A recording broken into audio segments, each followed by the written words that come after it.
There was very little time to dwell on the injury sustained to Virgil van Dijk back in October. Fixture came thick and fast, and a club like Liverpool have to consistently compete on numerous fronts.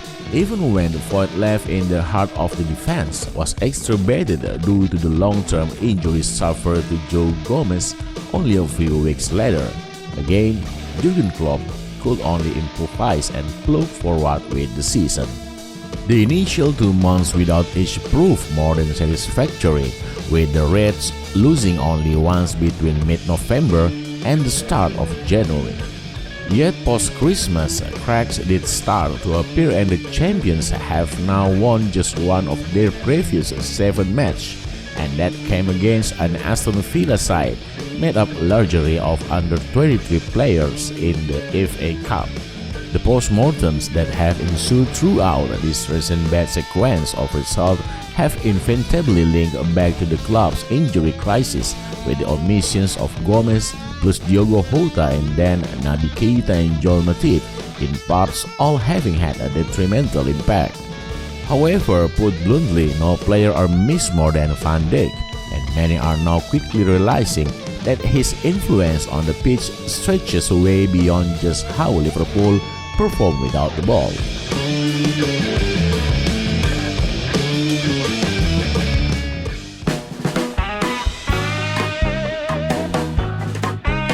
Despite Mohamed Salah's brace on Sunday evening at Old Trafford, goals have been at a premium for the Reds in recent weeks.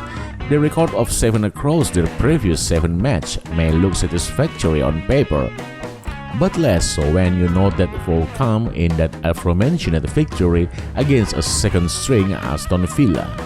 Throughout this recent unremarkable run of form, it still felt like the first goal will be that one of opens the floodgates against for Liverpool side to deliver more, similar to what happened at Crystal Palace back in December.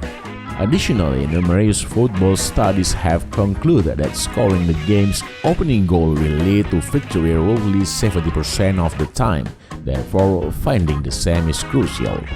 However, recently it's been that opening goal that's proven so elusive in the first place.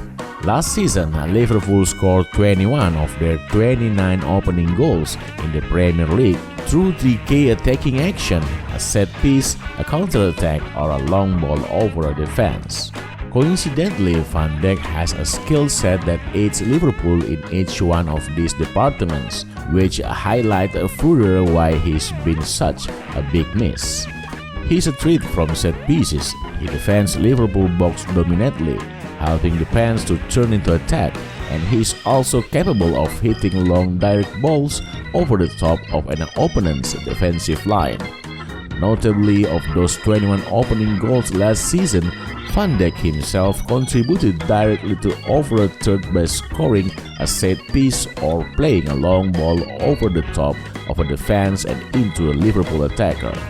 In his absence, neither Fabinho nor Joel Matip have been able to replicate the same output in terms of long direct ball over the top, although this same point could be made for a general inability to replicate this trait in terms of attacking set pieces too. Frankly then, without Van Dijk, Liverpool are less dangerous from set pieces. They have a less penetrative threat from deep, and they don't defend their own box as adequately, limiting the potential to create a chance from quick counter-attacking sequences. The above therefore shed some light on why being without the big Dutchman has had an impact on Liverpool's goal return, even if he does play as a centre half.